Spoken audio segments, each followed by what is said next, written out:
No, we are still in the middle of the pandemic, but what are the most crucial skills for survival of the future generation?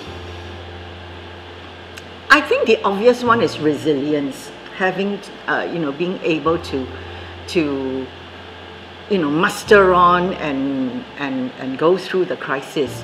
But I think more than that, which I have found extremely important, is our ability to adapt to changes. Sure. And to be flexible enough in that adaptation. Okay.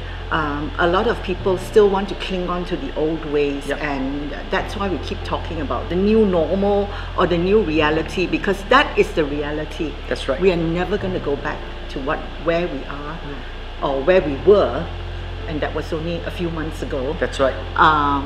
Yes, this is the new reality, and we have to normalize it and see how to adapt to it.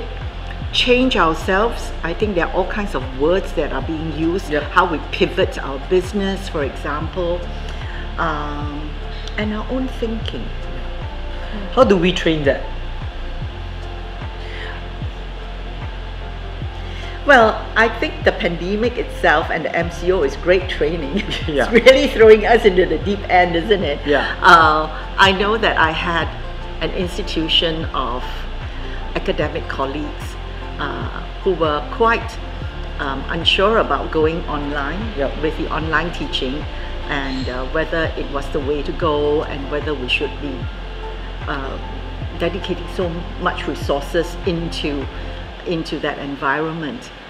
But then when we were thrown into it, we have no choice. That's right. Everyone realized that we have an obligation to our students, and that is to get them ready for their exams. We have A-level exams coming up.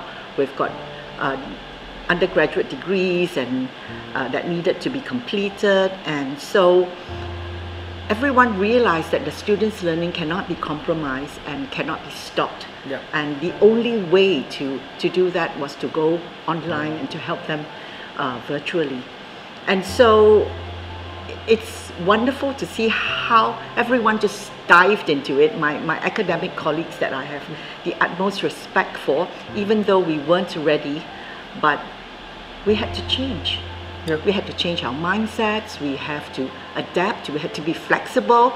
We had no notebook. I was using this mobile phone throughout, and we have to type messages, we have to tape ourselves, and that's how we moved along.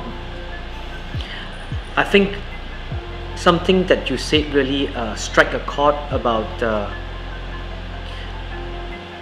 how we pivot and how we change. I think the biggest challenge for most is because we are holding, we have so much vested in the past.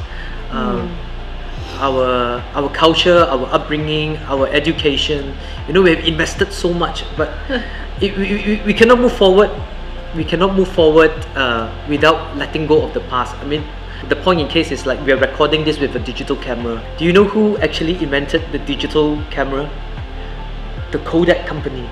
But because they have so much vested into the print business, they were not willing. In fact, they thought it was smart trying to sell the technology to a competitor, and that's where they lose the entire ball game altogether. Yeah. So thank you so much for sharing. Not at all. Yep. Thanks. Thank you for interviewing me. Thank you. Or rather, thank you for, asking me. Thank you so much. We'll see you soon.